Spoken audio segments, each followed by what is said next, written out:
اللہ تعالیٰ اور شہزادہ۔ بہت زمانے پہلے کی بات ہے کہ ایک بادشاہ تھا، اس کا ایک ہی بیٹا تھا۔ جب بادشاہ کا بیٹا کئی سالوں کے بعد ہوا تو بادشاہ بہت خوش تھا۔ بادشاہ نے سارے محل میں جشن منایا اور 100 نوکر اپنے بیٹے کے آس پاس رکھے تاکہ میرے بیٹے شہزادے کو کوئی تکلیف اور کوئی غم میرے بیٹے کے پاس نہ آئے، اور محل کی دیواریں بہت اونچی کر دی گئی، باہر سے کوئی بھی چیز شہزادے کو کوئی تکلیف اور غم نہ دے، اور 100 نوکر ہر وقت شہزادے کے آس پاس رہتے تھے۔ شہزادہ کوئی بھی چیز مانگتا تو جلدی سے شہزادے کو دی جاتی۔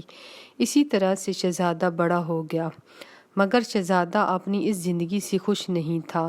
وہ محل کے باہر جانا چاہتا تھا اور دیکھنا چاہتا تھا کہ محل کے باہر کیا ہے اور زندگی کیا ہے۔ ایک دن شہزادہ چوری چوری محل سے نکل جاتا ہے اور باہر کی زندگی دیکھتا ہے کہ کیا ہے۔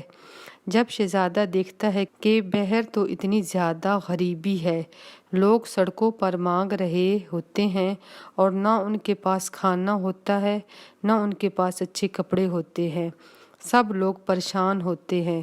یہ دیکھ کر شہزادہ محل میں واپس آ جاتا ہے۔ شہزادہ سوچتا ہے کہ اصل زندگی تو یہ لوگ جی رہے ہیں، میری بھی کوئی زندگی ہے، بس ایک ہی طرح سے چل رہی ہے۔